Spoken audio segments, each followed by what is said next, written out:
up, people? Welcome to another episode of Maximilian Must Know. I am your host, Maximilian Husler, and today we're going to be doing my first fragrance review. And I'm really excited to do that. I love doing shaving creams and soaps and brushes and all that other stuff reviews, but this is sort of where my real passion is at. And today we're going to be reviewing a Bond number 9 fragrance called New Haarlem. And what we're going to talk about in the real review is first, who should wear it, what kind of person should wear it, where they should wear it, where it's appropriate to wear, and how much of it they should wear.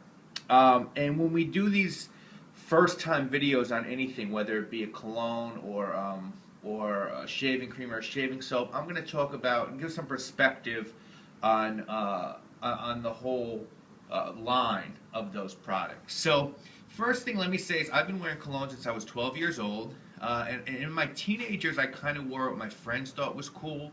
So I was wearing stuff like Fahrenheit by Christian Dior, Polo Sport, Cool Water by David Off, Nautica, Hilfiger. And it's funny because in regards to how I dressed or the music that I listened to or how I acted, I had a total independent streak.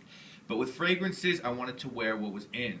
And perhaps with the exception of Fahrenheit, which I think is an absolutely amazing fragrance by Christian Dior, the rest, at this point in my life. Polo Sport's not that bad, but it's really nothing special. When I was in my 20s, I wore what I thought women liked. So I was wearing Acqua di Gio, Dolce & Gabbana, Jean Paul Gaultier Le Male. I went to Hofstra in Long Island, and I wore stuff that Long Island and Queens Queedettes like. Not that there's anything wrong with those scents that I mentioned. There's a reason that women like them, but do you really want to smell like everyone else who went to the tunnel, smoked Newport Lights, listened to Tupac, and said, bro, a lot? Not really, right? So now I'm in my 30s. I just turned 34, and I wear what I like. And I like a lot of different stuff. I'm really into niche stuff, high-end fragrances, but then also classic male, adult, mature-smelling fragrances that I couldn't appreciate as a teenager. And right now, the houses that I really enjoy, so you can get a glimpse of where I'm coming from, are Frederic Malle, Nasomatto, Amouage, Check and Speak, Penhaligon's. And top favorites in my rotation right now are China White by Nasomatto, Galliano by Diptyque, Vetiver Extraordinaire by Frederic Malle, and Sartorial by Penhaligon's. Those are the ones right now that I sort of really, really like. Now, for those of you who are just getting into colognes or maybe sort of just exploring it a little bit further, and for you high-end folks, let me just sort of talk about the way that I view fragrances. I view fragrances in 3 different categories. The first is drugstore fragrances. And here's an example of one of the cheaper drugstore fragrances. It's called Florida Water by Murray & Landman. It's one of the oldest fragrances in the United States. A huge bottle like this is going to set you back $5, literally $5, and it smells good for $5.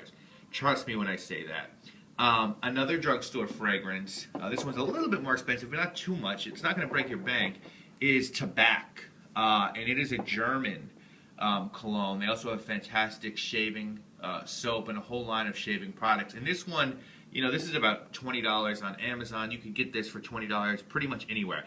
And the drugstore fragrances are usually going to be under $25, which is nice.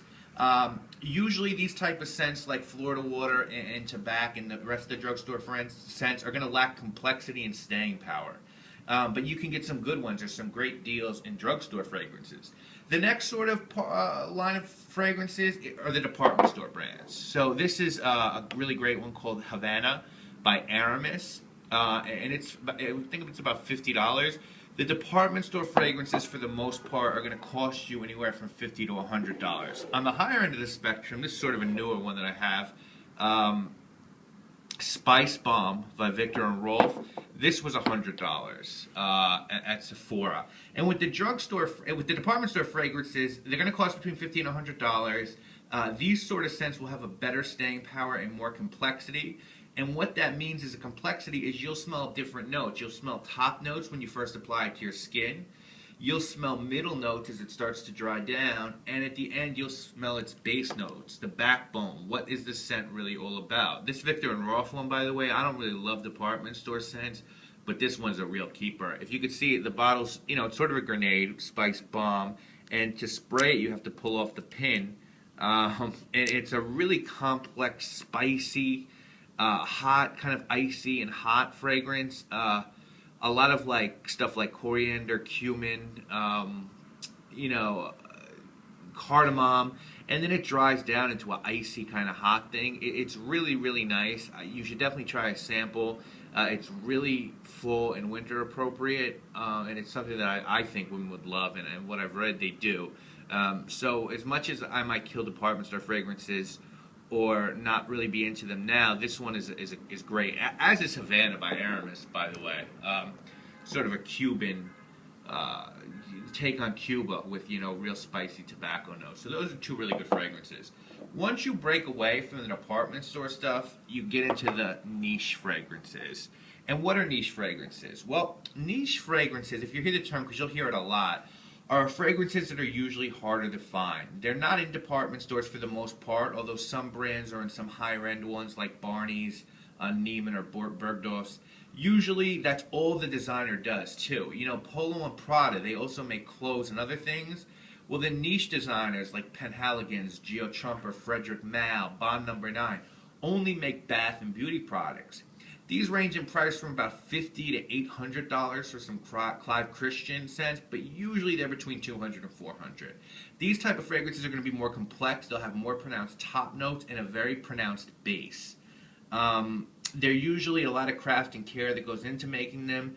This bottle of Frederic Malle, Vetiver cologne, I got this from Barney's a couple of years ago. This was $275. And this is the best cologne I've ever smelled in my life. It is my favorite.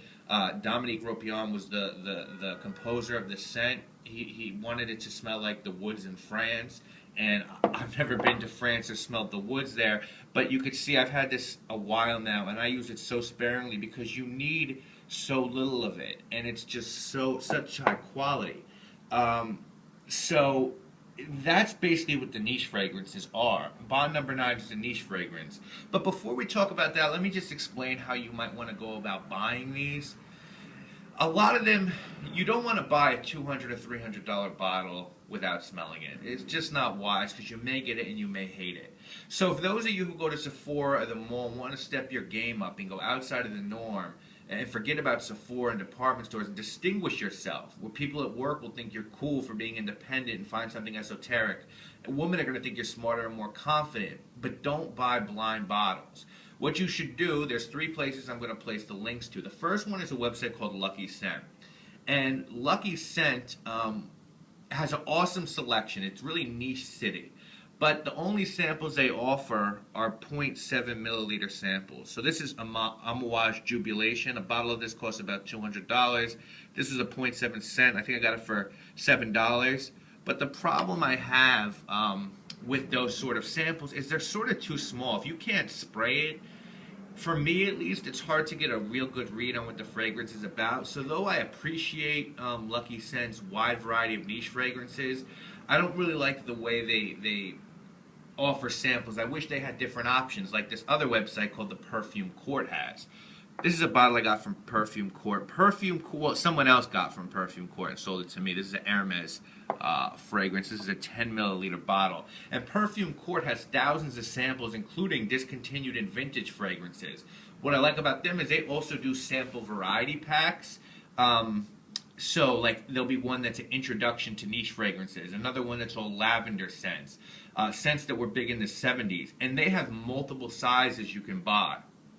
So if you want more than a half a milliliter, you can buy a 10 milliliter sample. Now, it might cost you, but at least you'll know before you invest in the $300.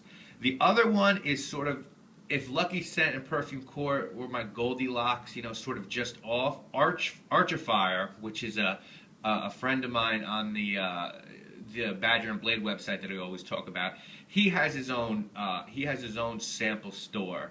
And it's great. He's got niche and department store scents. He also has some discontinued scents. He'll work with you based off your taste. He gets new product all the time. He sells his stuff in different sizes. Awesome prices. Sometimes half as much as Perfume Court. Blowout sales, customer appreciation sales. This is a bottle of Zier Corduroy I got from him, which is a hugely underrated winter and fall scent. I think this 10 milliliter bottle was like $3 on a sale. So I would highly recommend checking that out if you want to look at some different things. Now let's talk about this bottle. This is Bond number 9, New Haarlem. This was a smaller bottle. It was a birthday present. It was, I think, $170.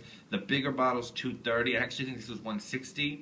Bond number 9 is a New York perfume company that makes fragrances named after New York neighborhoods. Some examples are Wall Street, Little Italy, Montauk, Central Park, the West Side. And what they try to do is mimic the neighborhood smells into a fragrance. So that Little Italy has this sort of orange smell meant to evoke the San Gennaro feast. An orange gelato and a lively atmosphere, and Wall Street has kind of an upscale and classic scent. The Brooklyn scent is a melting pot of fruit and spice and flowers. And another great thing about this company is the bottles are all really pretty, and usually different neighborhoods are represented by bottles decorated in different ways. And you can see the picture here of different bottles. They're all really pretty and artistic. This one has sort of like an old subway token on it that says New Haarlem. The box is beautiful as well. As you can see, really nice box. And some of the bottles have Swarovski crystals on them. The Brooklyn one has graffiti all over it. Really cool and great presentation. Beautiful packaging. This is New Haarlem, and when you spray it, the first notes that really hit you scream coffee and vanilla. So it's very good for fall and winter because it's sweet and warming, but not too sweet. Just really inviting, and it makes you smell inviting. It's perfect for a man or woman. Bond number 9 scents are listed as unisex, although some might appeal more to a man or woman. This one definitely walks down the line. It could be either for either gender. And the top notes of vanilla and coffee, it fades down to patchouli and maple. So it calms down after really announcing itself in its opening notes. There's also some cinnamon and freshly made caramel in the middle. So it's definitely a gourmand fragrance, which means, it has food qualities. I would say this is for an individual in their late 20s to 40s. I can't see a 60-year-old man or woman wearing it, nor would I see teens wearing it. It's for friendly, happy, middle-aged adults. I personally won't wear it to a business meeting. I'd keep it casual with this. I probably wouldn't wear it on a date as a guy because it's more playful than sexy. I would totally, though, wear it on the weekends to chill with friends. Won't wear it to go with brunch because you won't stand out. You'll just blend in. And what I really like and appreciate about Bond number 9 as opposed to some other high-end houses is that those fragrances try to be cute and subtle and mysterious, and they're whimsical. And there's something very New York about Bond number 9 fragrances. They get in your face, hate them or love them. They say, this is what I am and this is what I smell like. There's no trickery in them. And I don't mean that in a bad way, because a lot of people know that when you call something simple with fragrances, it's not always a good thing. But this is. It's refreshing and it's fun. The scent projects decently, but not extraordinarily well. I recommend 4 light sprays, 1 on each wrist, 1 in your neck. It has a pretty good atomizer, not necessarily as good as the Creed ones, but it's still a pretty good atomizer. So you could spray it lightly, and I would do a couple on each wrist, maybe walk into one and 1 on your neck.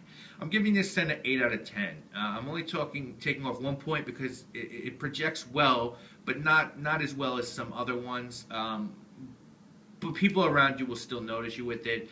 And then just 1 point because I don't really feel like there's great bridge notes in this. With that said, it's a fantastic fragrance, but I kind of wish there was something bridging the top notes to the dry down.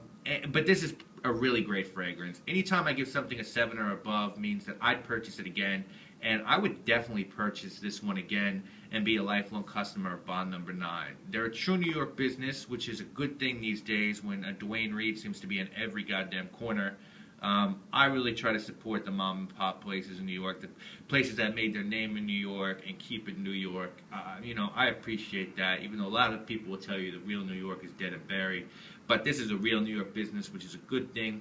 They do a damn good job of making a variety of different scents. Their line is made to be explored. They've got a ton of unisex fragrances. You can layer them. I recommend you go out and you take a real serious look at some Bond number 9 stuff. And if you sort of like coffee, vanilla, really inviting, warm scents, take a look at New Haarlem. You might like it a lot more than you think you would. I'm Maximilian Husler. This is Maximilian Must Know. We're going to have another great show next week, and I thank you so much for watching.